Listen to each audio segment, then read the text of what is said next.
Good morning, everyone. This is Christian Duque, MD Noble Weekly Episode 10, brought to you courtesy of IronMagLabs.com. Today's Friday, August 25th, a special weekend edition. Last Tuesday, as all of you know, Dallas McCarver passed away. We didn't think it was appropriate to have a news show given those circumstances. However, today, Friday, August 25th, even more bad news. Our very good friend, our brother, Mr. 5%, Mr. California, Rich Piana, has passed away. It's been confirmed by the two closest sources that I can think of. And it's incredibly sad because these last 5 years, I've really come to know Rich Piana. Every year at the Arnold Classic, he'd see me, he'd wave me in, and we'd talk, and the interviews were great. We'd talk on the phone, we'd text. Even this year, he said to me, I don't want to give you a generic interview like I gave. He mentioned two websites that I won't mention, but they're big websites. Here's my phone number. And I said, Rich, I have your phone number. He's like, no, this is a new number. I want you to have it. And, you know, that whole night and the next day, we texted back and forth, and we came up with some ideas, you know, and it was just great, you know what I mean? And we had a couple of friends from Kentucky that, you know, his son wanted to meet Rich, and it was like a 4-block long line. And I was like, no, you know, let me bring him. I brought him to the front right away. Rich brought him in, you know, and who was I? I mean, honestly, that's what really defines who Rich Piana was. I mean, he was being interviewed by, you know, Dave Palumbo and MD and, you know, probably Digital Muscle, you know, the big boys, you know. Who was I? But he was always so cool with me. And these last few years, you know, we would sit there hours until the expo was over. And, you know, Roman Fritz was there this year. We'd just sit on the couch and talk about all sorts of stuff and complete trust in me. You know what I mean? Paulo Almeida, the Freak, Big Frank, Mike, Cody. I mean, just the nicest people. The nicest, most genuine people. Big Frank. My God, what a genuine guy. I mean, and, you know, I got to know, I would talk to Chanel. I spoke to Sarah last year. But Chanel was like, to me, like, she's like, that was Rich's soulmate to me. I mean, if you know, that's what I really believe. And it was great. It was great. And you know, whether it was, you know, a big website or me, or it was a fan waiting in line, if they had a phone, you know, for, you know, 20 seconds, a minute, 2 minutes, whatever, they could interview Rich. And Rich knew full well that video was going to be on YouTube within an hour, monetized, get that person, you know, tens of thousands or hundreds of thousands of views, a bunch of subscribers, a place in the fitness industry. He wasn't going to get anything out of it, and he didn't mind, because that's the kind of guy he was. And that person may not have bought a t-shirt, an 8x10, a supplement, or anything. That's just the kind of guy he was. You know what I mean? And his athletes, man, he raved so much about Paulo. There's a video that I have from a couple years ago. He raved so much about Paulo. Paulo just put out a video about Paulo on Team 5% a few weeks ago. That's really cool. You should check that out. And Paulo, in turn, loyal to the fucking core. Loyal to the fucking core. Just, you know, Rich is really going to be missed. He's really, really going to be missed. So, but we have to do this news show. I have a commitment to muscular development. We have a commitment to our sponsor. We have a commitment to you. We have to report the news, and that's what we're going to do. But before we do that, I want to pay my respects to my good friend Rich Piana, also pay my respects to Dallas McCarver, and also pay my respects to Sean Harris. All heroes, all will be missed, and all will be remembered. So, this show is in part from last Tuesday, like a few days ago, and today, and it's been updated. And the first issue that I want to talk about is Jason Genova, which I'm sure all of you are aware of the comments he made about Rich Piana and the backlash that it received.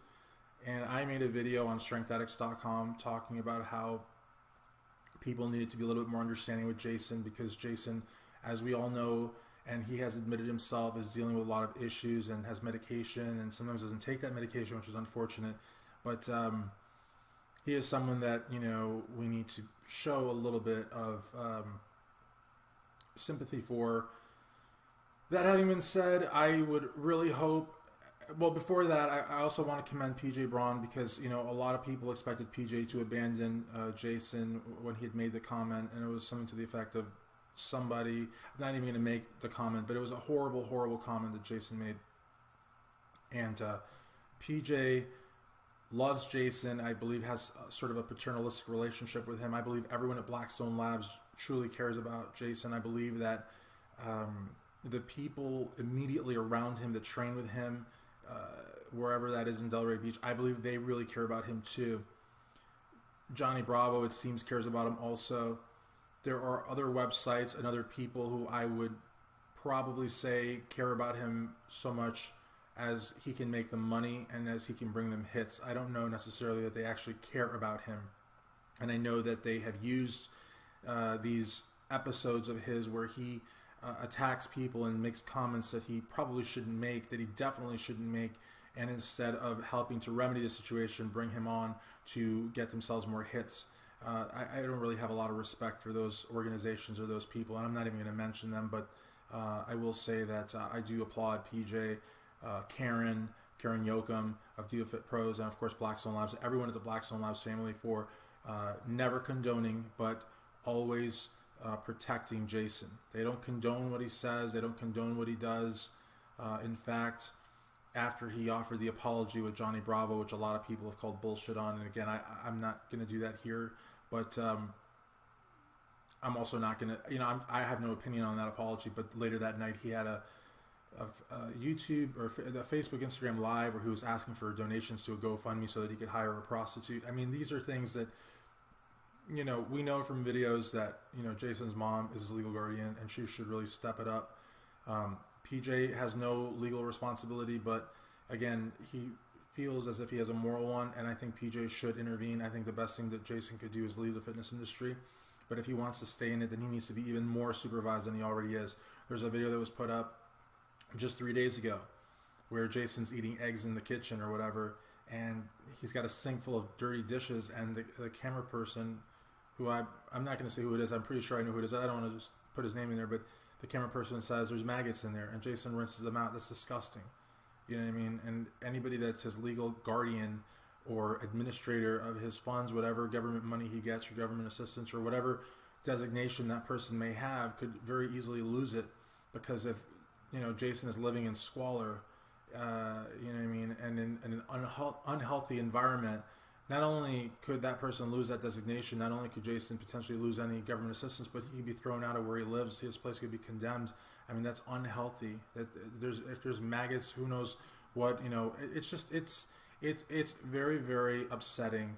And it's also very upsetting that he has the ability to make these live videos and to get online and do Order 66s and, at different times attack people and have his supporters attack and threaten their families. This is a situation that really needs to be taken control of, and I don't know if it's PJ's job to do or Blackstone's job to do. I definitely know it's his mom's job to do. I'm sure she's older, and I'm sure that it's a lot easier said than done, but something needs to be done. Also, I really want to urge people. I made a video. I'm told PJ appreciated it. I know Karen appreciated it. I know I got a lot of good feedback from it, but I made a video where I'm urging people to please do not harass, do not intimidate, and by God, please do not do anything physical to Jason, whether at the Ruby or the Mr. Olympia, especially given the fact that our good friend Rich Piana has passed. Jason is not someone who is, I believe, operating on the same level as we are. And as much as what he says may infuriate us, especially given the news of today, please exercise great restraint when it comes to him. I ask you that, please.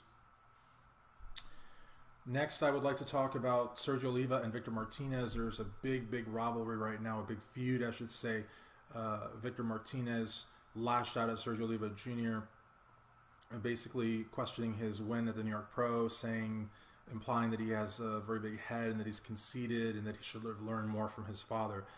First of all, I know that Victor has a phone. I know Victor has a computer. Victor could have emailed, texted, told Sergio, hey, next time I see you, let's have a coffee, let's talk about it. Instead, he lashed out against him on social media a very low-class way, I would say. I know that Victor has a relationship with MD. I don't think Victor cares too much for me. I've felt the love before in public venues, but I will say that this is not about me picking Sergio over Victor. It's not about me taking sides, but there's a way to do things, which Sergio pointed out.